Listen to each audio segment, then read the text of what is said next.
Do you want to talk about players who could get traded? Yes. Even though, I'm allergic to the trade machine and all that is. That was so delayed. I was like, wow, I thought we planned on this, but we don't have to.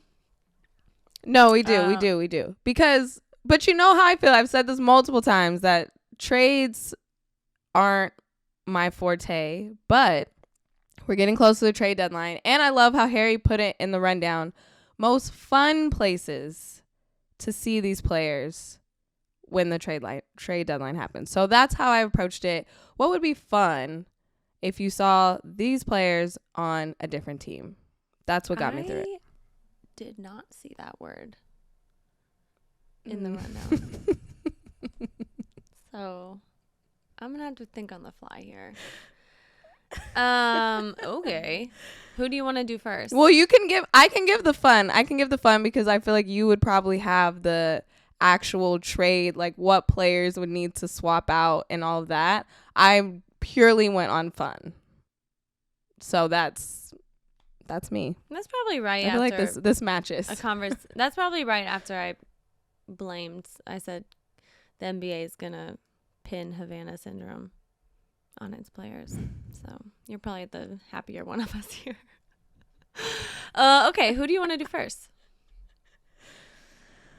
Let's do Sabonis. I feel like his name has kind of been floating around. Okay, tell me what your fun take. My fun take is that he goes to the Celtics, and I know our video producer Jackson's happy about that. But I think he goes to the Celtics. They just need like a kickstart. They need something. And I think a big three with him, Jaylen Brown, Jason Tatum would actually be fun. And I feel like he would be welcomed in Boston. So I think it would be fun for Sabonis. No offense, Jackson. I don't know if I would call Boston fun. Celtics. Yeah, Boston fun. Just that's overall. True. If you want to that's fair. Fly me out, change my mind. All right. We'll see. But I also don't think it'd be fun to be on the Celtics right now. Like, they're not having a good time. They haven't been having a good time for some time now. So I don't. But again, it would be nice and fun for him to like be the thing that turns the team around. Yes, that's what I mean. That's fair enough. I think this is interesting because the Pacers were basically like, hey man, we're starting over.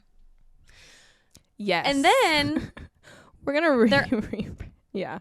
And then their owner a couple of days ago, Herb, said, just kidding. He said, hang on, let me pull up the quote. It was so contradictory. Like, I don't really, hang on, I know I have it. Yep, here it is. Okay, he said, I don't believe our fans deserve to see a team that's purposefully losing. I mean, yeah, it sucks, but you've also been giving them a team that's trying to win and is still losing. So at least the losing would feel intentional and like be a push towards something. Like, honestly, what's the point right now? You're just losing. Oh, this is another thing. So you're saying it would be better to watch them intentionally lose? Yes. Something to cheer for? We're going towards something. Yeah. I also thought this was funny. Herb said, if you remember going back to Donnie Walsh, we always built without tearing down. We built on the go, and we can do the same thing again. First of all, okay, if you remember way before we were born, Donnie Walsh had 2 terms running the Pacers. The last one was 2012-13, and before that, it was like a long time, from the 80s to the early 2000s. The thing that even I, not being alive in 87, know about Donnie Walsh, because this is like known as his best move ever, his best decision in charge of a team, or in charge of this team, is that he drafted Reggie Miller in 1987. I don't remember who he drafted him over. I don't know. Harry, can you check that? It was like something that was controversial at the time. Reggie Miller was 11th. And for some reason he took him. He felt right about that. And he's been applauded. Donnie Walsh, like, that is his marquee decision that, like, everyone will remember him by. Mm-hmm. And Reggie Miller saved the team. Like, from the majority of his career, I think literally a year after, I meant to look this up, a year after he was drafted, all the way until like a couple years before he retired, Reggie Miller had the highest win shares on that team, which doesn't mean everything, but if you look at like how much success they had, he's such an important part of all of it. And I mean, it's fair to say Donnie Walsh also made other decisions, like kind of on the fly, more like Herb was alluding to, because he traded for Jermaine O'Neal. He traded for Jalen Rose. They got to the NBA Finals with, like, toward the end of Reggie's career in 2000. But yeah, I mean, but still, this is my ultimate point. Donnie Walsh, I can't believe I haven't even got to Sabonis yet. I'm sorry. Donnie Walsh came before tanking existed. He also had a lottery pick in Reggie Miller that worked out and saved the franchise. Jordan, how do you get lottery picks in a year such as 2022? You have to tank. You tank, right?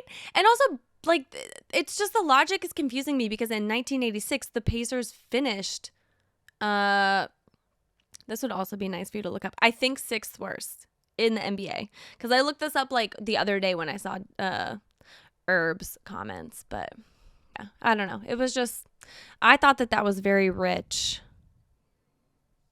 Rich text. I'm looking up who Harry sent us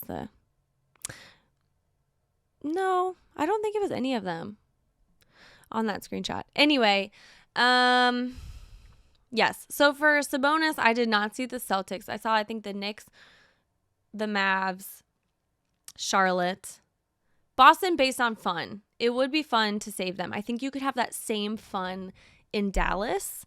Dallas is they're also probably the most desperate for change. Like, the Knicks obviously need change, but I don't know. They only have Kemba on a 2-year deal. Julius Randle is not having the season we wanted him to, but he's also young, and who knows, and do you really want to commit? I don't know.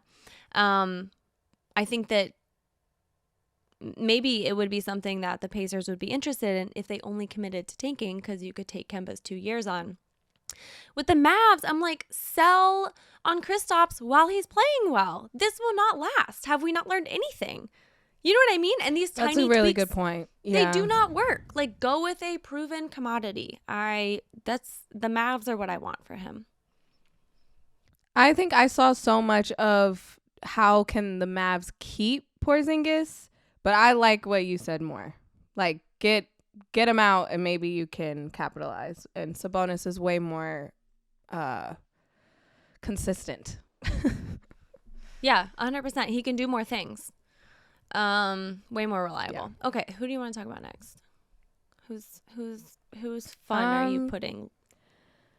Whose life are you putting fun into? Oh my god. Sure, that sounds good. Siakam. I like Pascal Siakam, and not that I ever want the Clippers to get better or have fun, but I think he fits well on the Clippers. I think that I've seen that floated around a few times, even back in like August. I think they were talking about that. And so I've always liked that idea. It's a kind of unfortunate too it's a little bit of the same thing happening in Indiana with the Raptors. They're like, we need a switch up here. I think we should probably float some things around. We're going to run with Van Vliet. That's what I feel like the Raptors are going for right now. But having him go back and play with Kawhi, the fun guy, I think they can have some fun together again. Yeah, I mean, they did play really well together. That was the year where I think everyone took notice of Siakam because he was such a good number 2. Mm-hmm. Whereas before, I don't think anyone believed he could be a number 2 or even like maybe knew much about him. I hope that the Raptors, and I'm not really sure what the temperature on this is from Raptors fans, but I hope that because they did experience winning so recently that they're not in a rush. Like sometimes you just have underwhelming seasons. But the great thing about the Raptors is that they consistently produce players who could be a good fit anywhere. So yeah, actually, I just don't want Siakam to be traded at all. I think that would be a mistake. I think Harry pushed for us to include this one because he's a Warriors fan, and the Warriors would benefit. And they've been, that's the big rumor. So very interesting. But we're not going to give you the satisfaction, Harry. Yeah, look at his face. He's definitely, that's what it was. Which is fine, but no, keep him. That would be such a mistake. In my opinion. I agree. Which is just usually right. Who do you want to do next? Do we have to do Ben Simmons? I think we do. He's getting floated around, but I think we need a timer.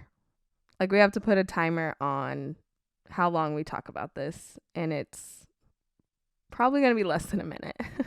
How long we talk about Ben you got Simmons? the timer, Harry? Yes. Wait, how long is the timer? 1 minute. Okay. Mine is going to be really quick.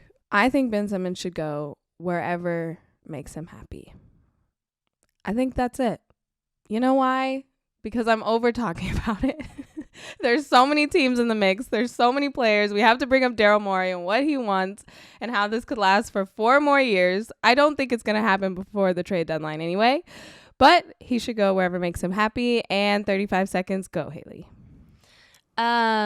Okay, so Brian Windhorst said it would be either Minnie, Houston, Sacramento, and then between the 3 of those and Philly, it would be a, quote, quadrangular trade, which means that there might be like more than one involved. First of all, like, Brian, we're not Sweet Prince, words. don't make me Google a word. Like, is this Succession? I feel embarrassed. You didn't have to do that to me, but whatever. Oh, Ben Simmons. I feel like Minneapolis, he'd be unhappy. So cold.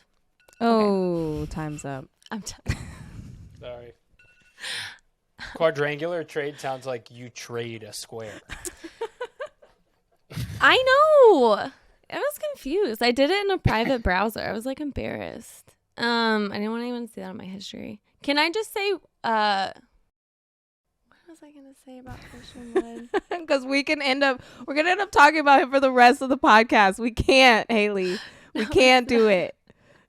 You want to say something so bad, but we can't. Yeah. We can't. We have to move on. That's to move on to CJ, which you could, if you were sly enough, you could wiggle Ben Simmons back into this CJ talk. But that's okay. I was honestly going to bring up the Rockets, but also in a way that pertained to Ben Simmons. So we can move on. We can move on. We could do it. We can move do it. It's taking all of us, all of our might to move on, but we can. Okay, CJ, what are your thoughts? Where do you see him land? Okay, honestly, I really did want him to move because I don't think anyone's happy right now on the Blazers. I think everyone feels a bit stuck. But he has a collapsed lung right now. That is so worrisome to me. Like, that just sounds, not even for an athlete, for anyone, really scary. For someone who has to use their lungs at like a more active rate, which is probably how doctors say it, for sure. That didn't just sound really stupid. That's even scarier. You know what I mean? So before that happened, it was the Sixers, obviously, for reasons that we will not talk about. The Pacers, the Raptors, like the same teams we've been talking about, the same teams that I said shouldn't. Like, the Pacers should rebuild. Don't take on someone like CJ McCollum. With the Raptors, it would probably involve Siakam. I don't think they should trade Siakam. So Like basically, Yeah. I think this is the third person I've said on this list. Like, maybe not trade them. That's what I put too. I think he stays. One, because of that injury.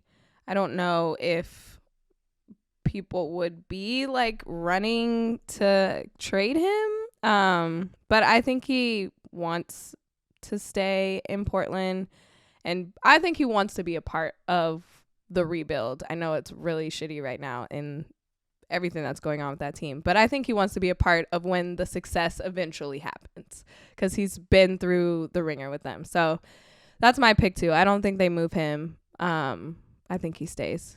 That would be the smart thing to do.